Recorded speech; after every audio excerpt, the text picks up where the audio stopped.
everybody, and welcome to another episode of the OK Guard Show, COVID-19 edition. I'm Staff Sergeant Brian Schroeder. You know, I used to be addicted to the hokey pokey, but luckily I was able to turn myself around. Today we bring you episode 2 of our 3-part series on getting back to work and public life after COVID-19 shutdown. We've asked Major Andrew Marr back on the show to discuss ways we can keep ourselves healthy and safe as we venture back out into the public after Governor Kevin Stitt's safer at home order has been lifted. And we dispel any myths that we might have heard about COVID-19. You know, since I'm in the Oklahoma National Guard production studio by myself, I can probably take this mask off.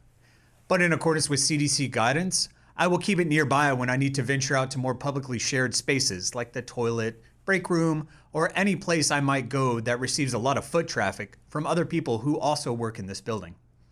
Not so much for my protection or comfort, but for the consideration and protection of others I might encounter either directly or indirectly throughout my workday. Enjoy the show. All right, sir, please tell us your name and what you do for the National Guard. My name is Major Marr. I'm the full-time provider for the Oklahoma National Guard. Okay. And what all does that entail as the provider, the full-time provider for the National Guard? That's a hard question. We do a lot of things. We take care of all the medical readiness for the state. We take care of all the mobilization, demobilizing soldiers. We ensure the PHAs get done, the vaccinations get done. We work together, the Deputy State Surgeon, that entire office for the medical readiness branch ensures that the state's medical readiness is above 90% with what's put out from NGB. Okay. And since March, things have been a little different for our society and actually globally, you know. Has that changed your role as the state surgeon, deputy state surgeon?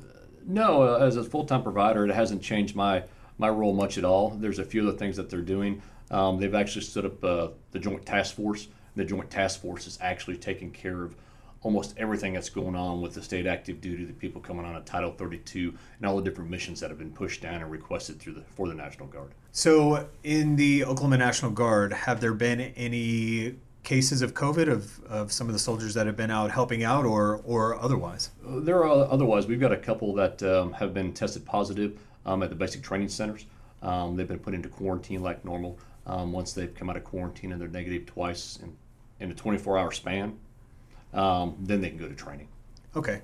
But nothing alarming from the people that are out there on the front lines helping first responders and providers? Nothing alarming at all. Okay, that's good. That's good. We're washing our hands. We're doing what we're supposed to. Yes. From the last time we spoke, maybe some people watched the episode and took some of that advice on their own. Hopefully. We hope so. So Governor Kevin Stitt has taken that safer at home order that he instilled on March 24th. 31 days later, we are back to a somewhat normal society. Does that mean that COVID is gone? And does that mean I can stop washing my hands? No, COVID's still very prevalent. We're still having positive cases every day in Oklahoma and across most of the states. The numbers are coming down, and as they say, the curve's flattening.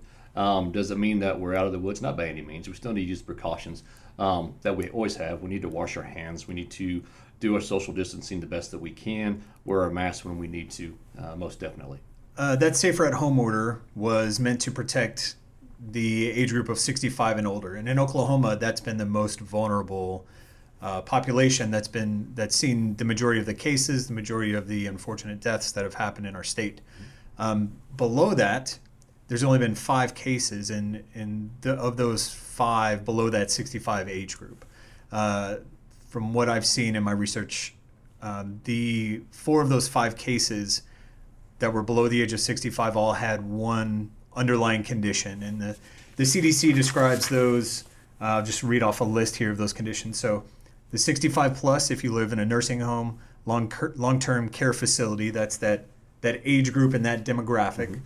Aside from that, the people with the underlying health conditions. And the CDC defines those underlying health conditions as chronic lung disease, serious heart condition, if you're immunocompromised by going through any type of chemo radiation treatments for cancer, smokers, if you're a long-term user of corticosteroids, those tend to lower the immune system, severe obesity, diabetes, liver disease, and chronic kidney disease that requires dialysis treatments.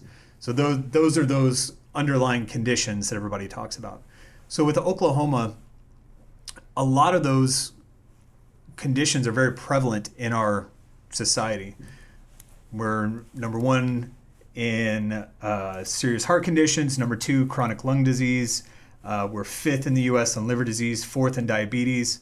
30 to 35% of our population fits in that severe obesity category. So even though the virus is attacking that 65 plus age group, how worried should the state be overall because of those underlying conditions that may affect more of that population than that age group? I think if we take the precautions that have been put out there, I think that the risk can be mitigated very well.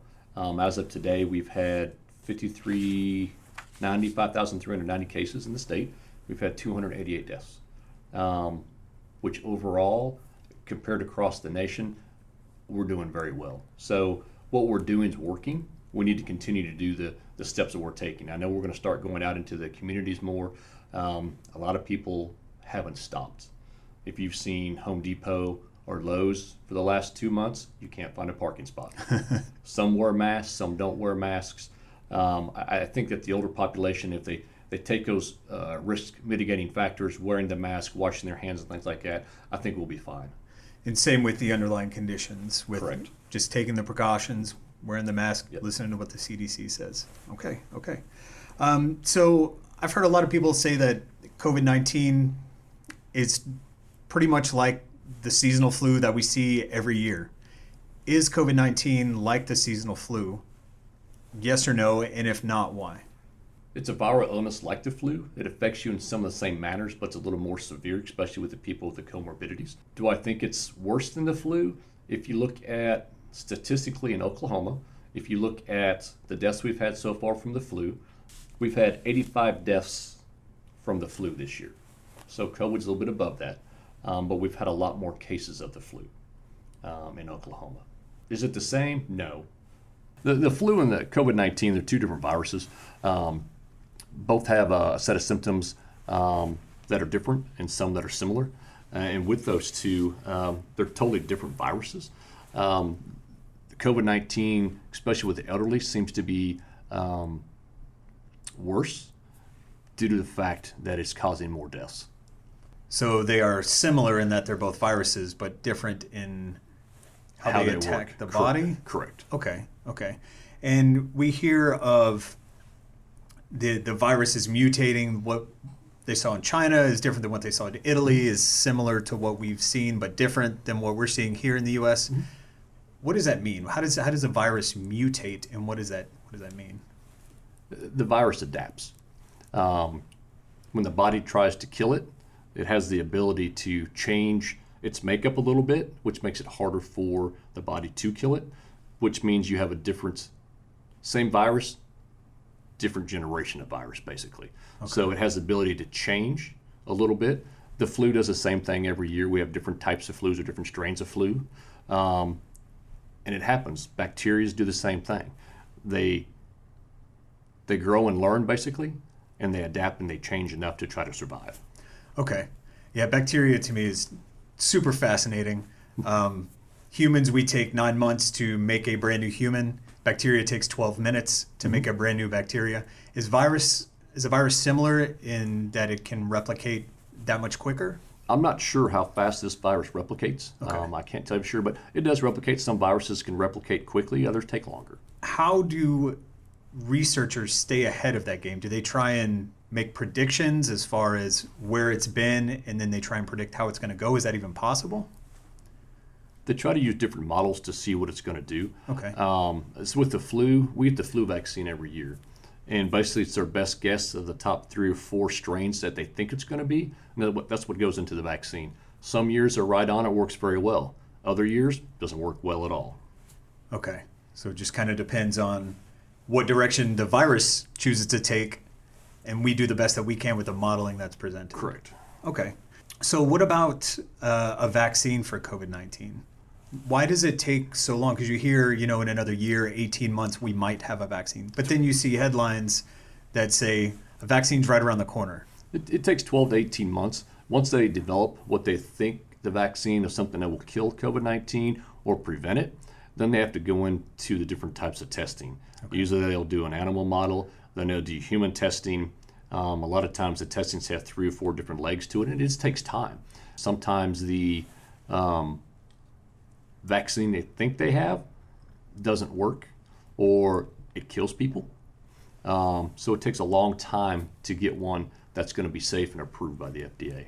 Okay, so there's a lot of testing, a lot of research that's done instead There of is. just blindly throwing syringes at people hoping it works. Correct. Okay, so that's good. It's one step to keep us safer, but it just takes a while to get over that step. It does. Okay. Going back to the virus itself, there's symptoms that you hear of, and remind us what the symptoms are.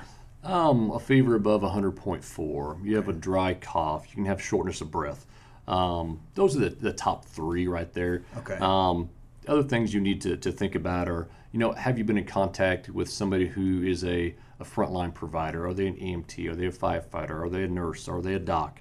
And if they've been exposed to it, could you have been exposed to it also? I've been hearing some really odd symptoms as well. Losing sense of smell, sense of taste. COVID toe apparently is a thing where it looks like frostbitten toes. Is that the virus mutating?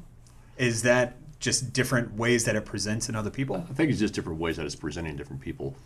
Viruses, bacteria, illnesses present differently in everybody. We all have a little bit of different symptomology sometimes. Same thing. For the flu, you might get a fever. I may not. But we still both test positive for flu A. Okay. So it's just based on that individual. So, And the longer we go, and the longer we see COVID, the more we know about COVID, the more symptomology that's going to come out, the more things that are going to be noticed, and the data is going to come out that shows, hey, this is a symptom that a lot of people are having based off the data collected across the country. okay. So because you hear that someone has COVID toe, doesn't necessarily mean that if you get that virus, you will also. It does not. Okay. So that's just one individual. Okay. Because you see, the news is they try to fill people with all kinds of information. Sometimes it's too much to take in all at once, so it all starts to blend together. And then your memory recall says, I have to have all of these things. Correct. But that's not necessarily the case. So the top 3 you said were a fever, shortness of breath, Dry, hacky cough. and a dry, hacky cough. Okay. The biggest thing for all the news that we're listening to from all the different stations and all the social media, we have to realize that sometimes what's being said, especially on social media, isn't true. It's spun to the left or to the right. If we actually sit down and do our own research, if we see something that says, hey, this says X, Y, and Z, go to the CDC website, dig into the research, do your own research, and educate yourself, because that way you know what the truth is out there. Social media isn't always telling the truth. Okay. So stop using social media. I've got to write this down. Stop using social media to do research. Use Wikipedia. Got it. Oh, wait, no. No. Get the data, get the facts. That's what's going to tell you the truth. Okay. Find the facts. Okay. Go to the CDC. Go to the different websites. The Oklahoma State Department of Health has a great website on COVID. It shows you how many positive, how many have been tested, shows you the demographics of everybody, age, race, all of it. And you can actually get the data right there. It really is. It's I've seen 9-10 pages of data that they give you. It's way more than what you would ever need. Exactly. But it is broken down in all those demographics, and it's very helpful and very useful to look at. Really helps explain a lot of the muddied water that we're trying to look through. Yes. And this goes on longer. The data that's going to come in from across the country is going to be amazing. And once that comes in, I can't wait to see the results. And see if a certain part of the country, because of maybe weather conditions, maybe because of dampness in South Carolina versus dryness in Arizona. Yeah. But then you look at the age, you look at the race, you look at if they've been inoculated with any other vaccines, but then you also have to look at the homeless population, the indigent population. What part of that population is being affected and having issues too? So there's a whole lot of things that go into it for all the data that's going to come out. So you do hear that the virus is impacting minority populations, African American population, Native population, Latino populations a lot more than Caucasian populations. Is there a reason for that? If you look at the African American, the Native American, and some of the Latino races, their incidence of high blood pressure, high cholesterol, diabetes is much higher than a Caucasian. So, and those are some of the comorbidities that cause us to have more mortality rates, higher death rates because of those. So sickle cell disease, let's say, is not unheard of in a Caucasian, a Latino, Asian person, but it's prevalent primarily in African American population. Correct. So is there something genetic that way that causes higher, you said the comorbidities, that causes that in those populations? The different comorbidities that they have a higher prevalence of it. Like I said, they have a higher chance of having high blood pressure, having diabetes, having high cholesterol, and all of those. If you have those, because you're more prevalent to have them, there's a lot more in those races, you're going to have more deaths due to the fact that those are some of the problems when having COVID that cause you to die. Okay. If I am feeling symptomatic, if I feel like I've got a cough, I've got a dry, hacky cough, don't quite have the fever, should I go get tested? That's a hard call. Okay. It really is. If you've been exposed to somebody that you know is positive COVID, go get tested. If you think you might have it, if I got a dry, hacky cough, little shortness of breath for sure. If you got shortness of breath, go get it. But here's the other part we have to think about. Do I have seasonal allergies?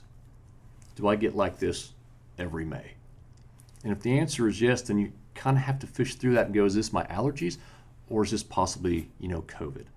A lot of places to go get tested. You can call the State Department of Health. You can call the County Department of Health. They're going to tell you where in your county you can go get tested. You can call your primary care physician, say, hey, this is what I think I have, and they're going to tell you where to go get tested. Okay. And I know that in Oklahoma currently, you have to make an appointment to get the test. Correct. And you have to go through, like you were saying, your primary care, one of the health departments, to be able to get on that list to be tested. So don't expect to drive to a spot that your friend got tested at and be ready to get tested. Not immediately. today. Okay. Not going to happen. Okay, good to know. Trying to get facts out there, dispel some of these myths. Let's talk about treatment and prevention. We said washing your hands, wearing a mask, all of those things that the CDC is pushing out there. What about medications? We hear on the news hydrochloroquine. If I have some left over from a deployment, can I go ahead and pop those and I'll be okay? No, not FDA approved yet. Does it work? Some say yes, some say no. If you look at social media, it says it's killing people. I would go to my PCM. If I test positive, let my primary care treat me. That's the right way to do it. We should not be self-treating because you self-treat with, say, 5 days of chloroquine. Number one, is it the right dosage? Number two, how old is it? Is it still effective? All those pills should have been dumped out a long time ago anyway. Sure. Should have been taken on the deployment. And if you didn't finish them when you were supposed to, that's another issue. Okay, so what about, is there any type of cleanser we can inject in our bodies? Is there a type of light we can introduce that has a frequency that will kill the virus or protect us from having that virus? For the Tide Pod generation, please don't do any of that. Okay. No, never inject anything into your body. Never ingest any type of cleanser. That's just a bad idea. You will end up in the hospital. You will end up in an ICU more than likely, and possibly just in a casket. Well, yeah, that's probably really good advice. Yeah. Now, if we're going to clean things, there's all kinds of disinfectants that you can use that are effective. You can use bleach. You can buy a can of disinfectant, Lysol wipes. It all works. Wipe off the things you use all the time. Wipe off your phone. We're at 90% of the time anyway. Most kids are. Door handles, steering wheels, things that you use all the time. Be careful. Things I've been seeing and hearing, parents, for whatever reason, are taking their kids shopping. Some parents are single parents. They have to take their kids shopping. Mm-hmm. Make sure when you put your kids into the shopping cart, if you wipe it off with a disinfectant, that's going to be in your kid's skin if they're wearing shorts, and they can get chemical burns. So you need to be cautious about that. I've been seeing more and more reports of things like that. I've seen people using Lysol wipes and touching things they shouldn't be, like their eyes. Okay. So we need to be cognizant of what we're using and the products that we're using. We have to be safe with them. Okay. So you don't want Lysol eye to be another symptom of That would potential be a horrible COVID symptom. because you didn't wash your hands after wiping with the wipes. Okay, good. Yeah. I think you would only do that once. Oh, well, Maybe. Well, you got two eyes, so maybe twice. exactly. So if I am feeling hungry because I've been inside and I'm afraid to go out, get some food from the local restaurant. I want to support my local business, but I'm not quite there yet. Mm-hmm. So I'm at home, I'm making some tacos, I'm slicing a tomato, and I slice my finger in the process. Mm-hmm. Should I be scared about going to an urgent care, going to an ER, that I might catch COVID? Not at So all. I just wrap it with duct tape? Not at all. Okay. You're going to go in and be treated the same way they are. They're going to give you a mask. They're going to wear a mask and use their PPE as they need to based off your symptoms. You have no symptoms, they're going to take you in, they're going to stitch you up, and away you go, just like normal. Okay. And normal checkups that I need to attend, everything like that is okay? It's not just emergencies I need to They do? are. A lot of the doctor's offices I know in Fort Sill, they've gone to a lot of telemedicine. I had one last week. Doctor called me, talked to her on the phone for about 5 minutes, took care of whatever we needed. And that's becoming a lot more prevalent. Are there still appointments? Of course there are.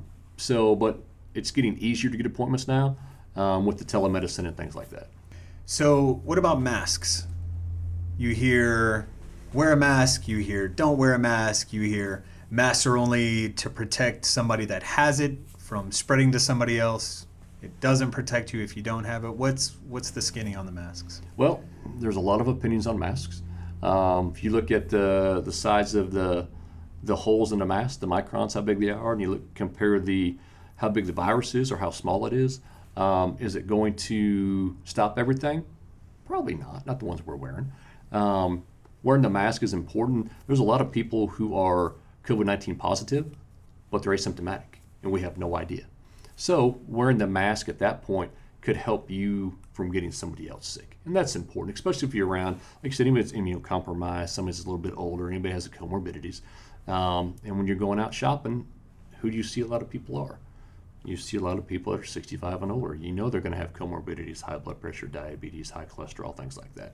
Mm-hmm. So it's more protecting other people. Do I like wearing a mask? No. Do I wear one when I'm supposed to? Yes. Well, and I think the hardest thing about it too is being asymptomatic, because you can carry the virus with you and not have that 100.4 fever or the cough. Correct. But you can still give it to other people. Correct. So I heard somebody describe it as pretending like you already have the virus, and then distance yourself from other people that way, whether it's an actual space distance or putting the mask on to prevent other people from getting something that you may or may not have, because nobody knows.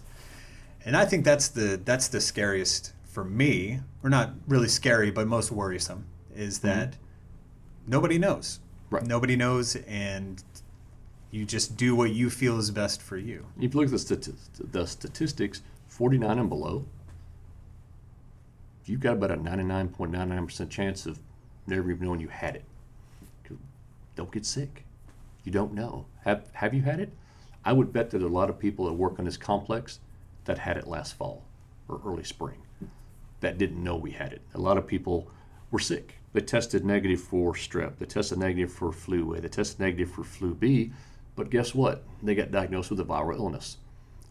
And they were told to go home. Did they have a dry, hacky cough? Yes. Did they have a fever? Yes. A little short of breath? Of course.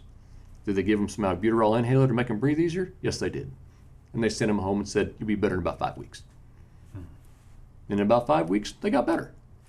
So is there a possibility that a lot of people have been exposed? Sure there is. Once they start doing the antibody testing, more and more of it, they're going to find, in my opinion, they're going to find a lot of people that have already been exposed to and had no idea. So talk to me about that antibody test. What is that, and what is it detect? The body creates things called antibodies. One's called IgG and one is called IgM. One shows early that you've been exposed to it, it builds that antibody, start trying to fight it. The other antibody, the IgG comes last. That's your immunity. I've been exposed to it. I've built this antibody.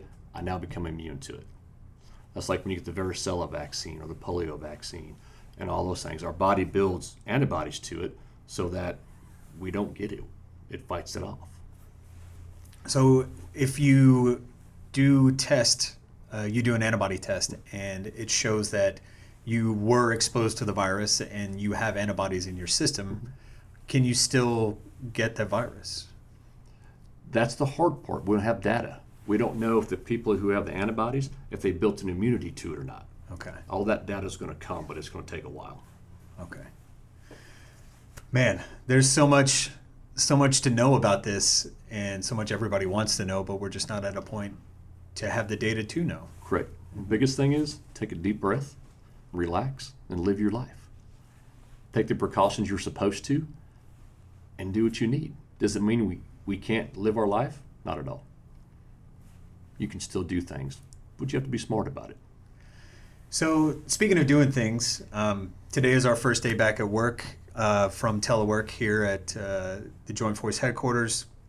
A lot of places around the state are doing that. State agencies are slowly working people back in. If I'm in one of those industries that are now open, but I'm not able to social distance because of the nature of the job. So you work at a hair salon, you're a barbershop, you're a waiter. What are things that you could recommend for those people who have more individual contact with a vast majority of the population? It's going to be the same thing. They're going to wear their masks. They're going to make sure they wash their hands, use their hand sanitizer. The salons and the barbershops, at this point, they're limiting how many people could come in. A lot of times, if they have 4 chairs, they only have 2 chairs that are going instead of all 4. They get that 6 feet plus apart. And the people who are waiting for their haircuts and stuff, they're waiting outside, waiting in their car. So they're mitigating that piece of it. If you go to the restaurants, a lot of restaurants have taped off tables. And they go, you can sit here and you can sit there. And they're keeping that social distancing. Okay. And the other thing that you can do, I did the same thing when I worked clinic all the time or I was at the hospital. When you go home, strip down in your laundry room, put your clothes into the washer, wash them and dry them, go take a shower, wash all that stuff off for the day.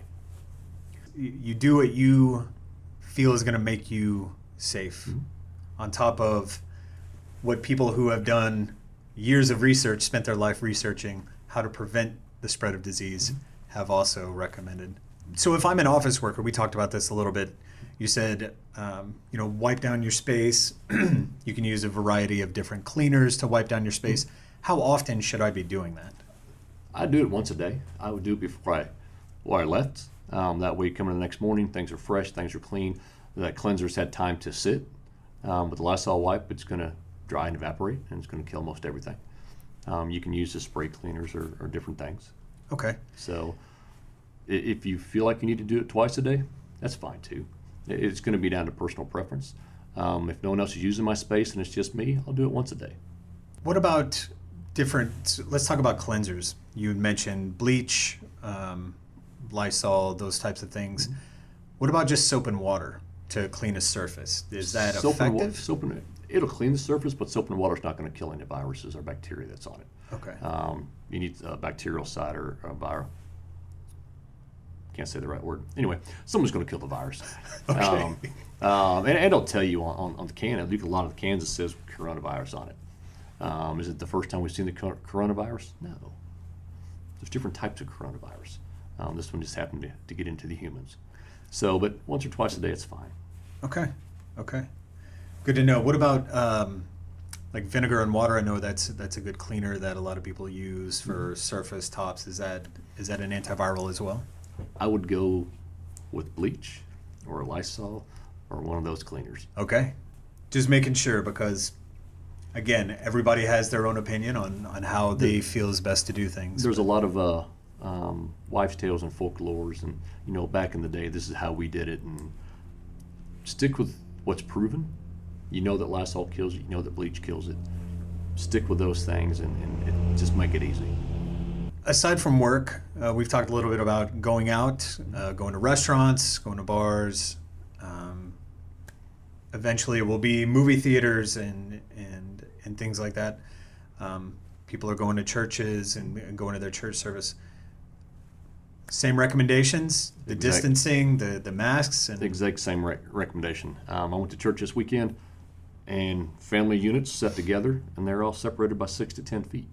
We had 140 people in church, but nobody was by each other. Everybody was wearing masks. Everybody used hand sanitizer, and it works. If you don't use the precautions, you have a higher chance of getting sick for sure. Do I think that the bar is going to be a good idea? I don't know how they're going to regulate a bar and keep everybody apart, unless they shut down the pool tables, the dartboards. They take out chairs from the bar. They take out chairs from the tables. It makes it very difficult. If you go to a bar, people sit together and talk. Mm-hmm. It's going to be very difficult to social distance there. People get creative in times like this. I got a friend in Nebraska who actually owns a bar. They've been closed down for 8 weeks now. But once a week, she has a Zoom meeting. They call it a pub call. And for an hour and a half, all of her customers call in, and the Zoom meeting's her behind the bar, and they're all on Zoom talking, having drinks, and interacting like they were there, which is a beautiful idea because people still get to interact and talk to everybody and see how things are going. Yeah. Plus, you don't have to worry about potential DUI, get on the road after you've had some drinks because you're already home. Your social distance, you don't have to worry about any of that. Yeah. It's a great idea. I wonder if these things will carry on after.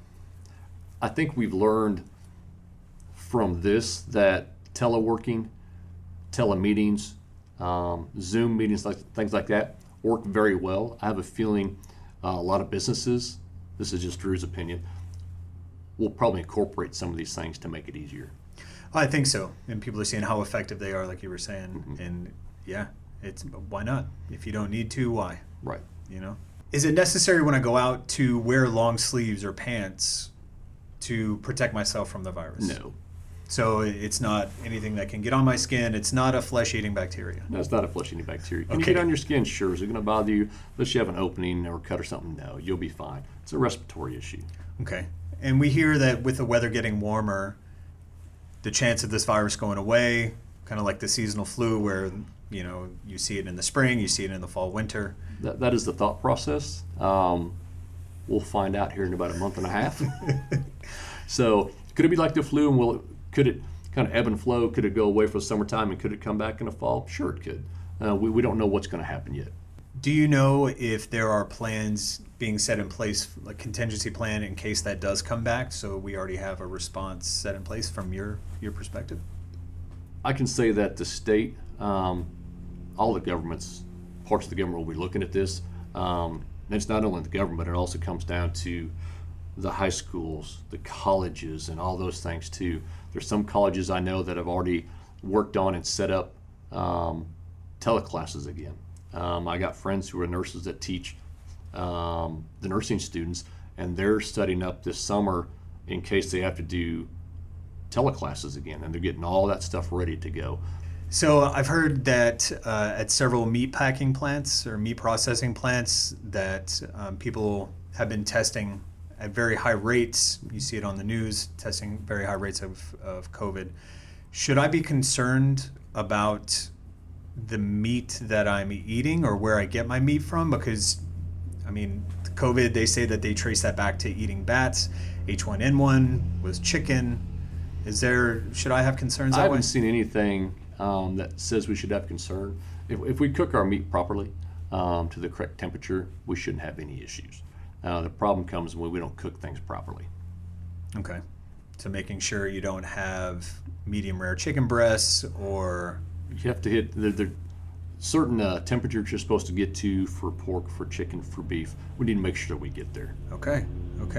No medium rare pork chops. Good to know. It's also the name of my dog. I don't want to cook him medium rare either.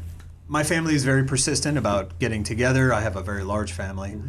So we've been trying to find ways that we can be together but be outside, family barbecue, and things like that. Would you recommend, is that safer than going to a restaurant? Is it all the same? Are we rolling a dice either way?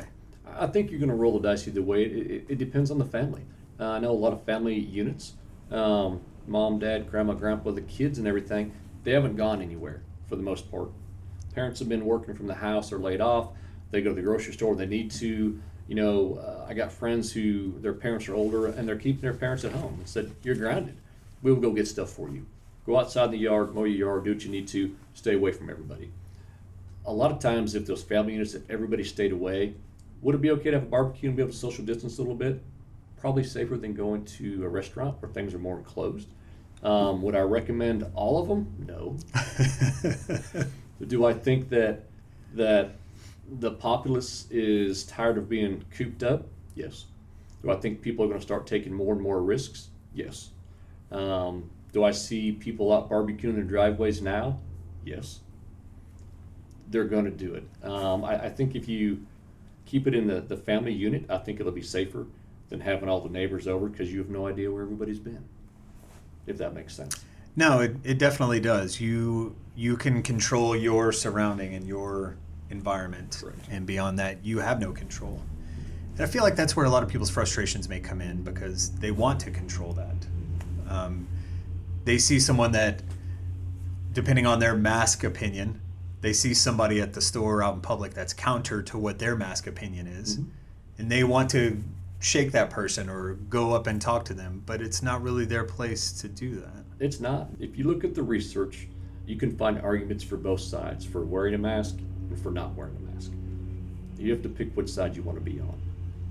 Go to Lowe's and see who's at Lowe's and how many people have masks and how many people don't have masks. Some days it's frightening. But some people are willing to take the chance, and a lot of people are younger, and they're not worried because they're not going to get sick. The issues that we have are we going to get our grandparents sick, or mom and dad who are in their 70s sick? That's where the issue comes in and the concern. Let's talk about staying healthy. You said that, if you're below that 65 and older age group, chances of catching this are very low because typically that age group below 65 is healthier. What are some ways that we can maintain that healthy lifestyle? It's going to be the same that we always do. Healthy eating, lean meats, fruits, vegetables. Stay away from the ho-hos, the ding-dongs, the fried foods, potato chips, all the soda and things like that. When you're at home, just because you're quarantined, doesn't mean you can't exercise. Exercise is not going from the couch to the refrigerator and back. What if you do it twice? It depends what you're carrying back with you. 2 reps. So, but we can exercise at home. Can you go running? Sure. How many people are running with you? 0.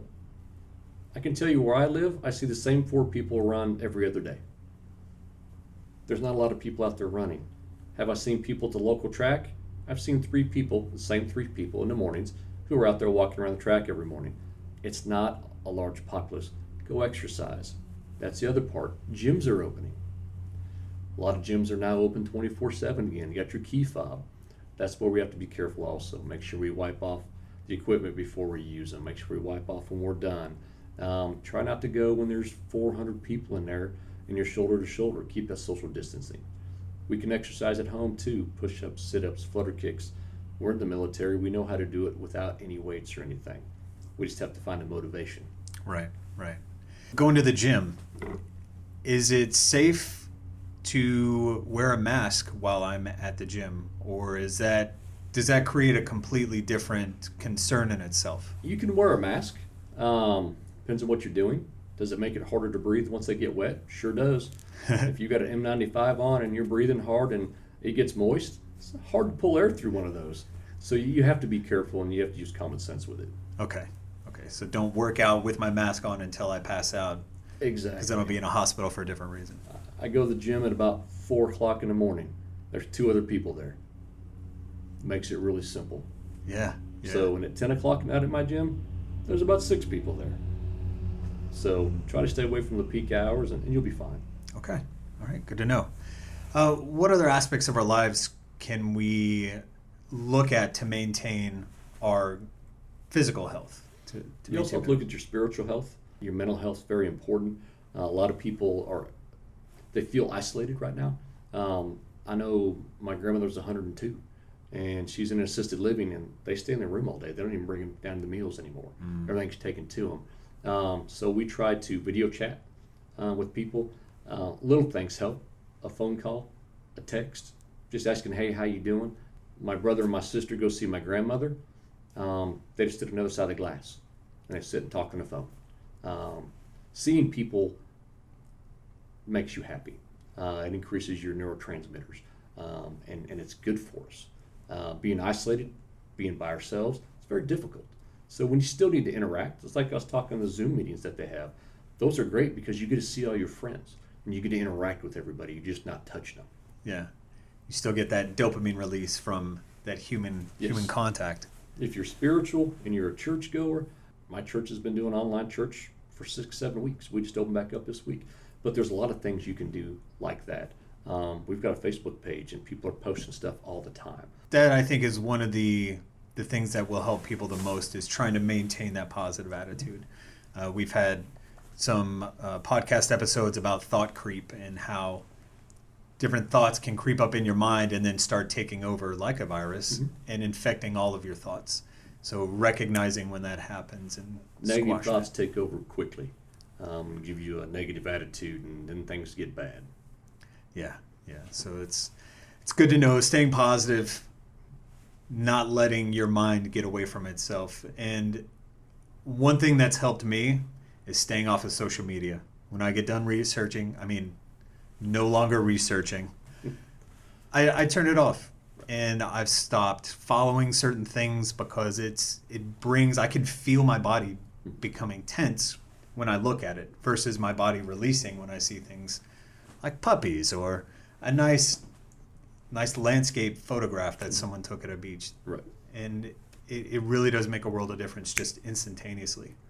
The other part that we need to do, we all have friends and family who already have issues with anxiety or social isolating and different behavioral health issues. Those are some people we need to check on, especially if they've lost a job or they're working from home, or they're having it. Just call them. Hey, how you doing? What's going on? You doing okay? Shoot them a text. Most of the time they'll be fine. Sometimes they may reach out and say, I'm not doing good. Those are the people we're going to reach out, get them the help that they need. So what are some good resources that people like that can go to, or if you know of someone, you can pass some information along to them? For us, for the military, you have Military One Source. You have the Crisis Line, which is amazing, especially for here in Oklahoma. You call a crisis line, they're going to know who your behavioral health people are in the state. They're going to get you hooked up with them. Michelle Burris, John Dixon, great assets for us. Captain Mathis Kerr. For us, those are our go-to people. If we find out and learn about people who need help, we're going to pick up a phone and call. And at that point, if we need to, we can get them in to be eval'd. A lot of the behavioral health, different places around the state are doing telehealth.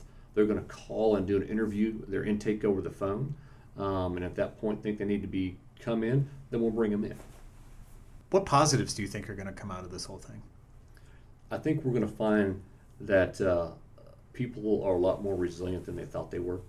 We're going to have some hard lessons when we're done with this, but other people have found out that there's certain things in life that we can live without, that we didn't really need. I think that's going to be a good thing. I think a lot of family groups have come closer together. Mom and dad are at home because either working from home or laid off. All of a sudden the family units having dinner together every night again. That's a great important thing to talk about, how the day's gone, and to build that family relationship and those bonds. That's an awesome thing. It's a great positive that's going to come out of all of this. Yeah. No, I agree. So, all right. Major Marr, is there anything else you'd like to add to either strengthen people's opinions or help release any tension or stress that people may have in their minds during this time right now? Like I said before, the biggest thing is just take a big deep breath. It's going to be okay. It's no different than a lot of things we've gone through already. The H1N1 outbreak and all the different pandemics and things that we've gone through, we always survive. The biggest thing is keeping a positive attitude, researching your own to find the facts. Don't get caught up in all the hype and the junk that's put out there. A lot of things are spun. There's a lot of false news that's put out. Social media is horrible for it. Get with your friends and your family. Make sure you keep in touch with everybody, and just live. life hasn't stopped. We're still living. You can go for a run. You can go for a hike. You can go fishing. Things are open back up. All right. Go live life. Just be cautious. All right. Well, thank you very much, sir. We appreciate you coming by. You bet. Have a great day. All right. Thank you for joining us today. Please make sure to like the Oklahoma National Guard on Facebook, Twitter, Instagram, and see more photos of our airmen and soldiers working the front lines of the COVID-19 response in Oklahoma on our Flickr page.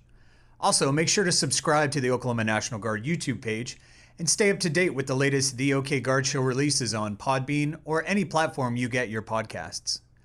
If you have any suggestions for the pun of the episode, please send us a message on social media. We'd love to hear from you. Until next time, have a great and healthy day.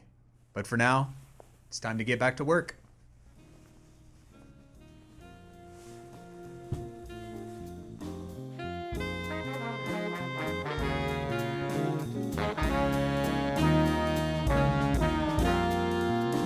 The OK Guard Show is produced by the Oklahoma National Guard Public Affairs Office. Any mention of products or brands does not imply endorsement.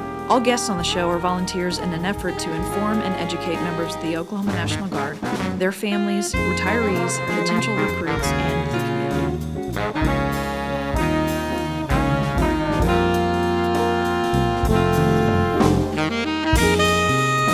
community.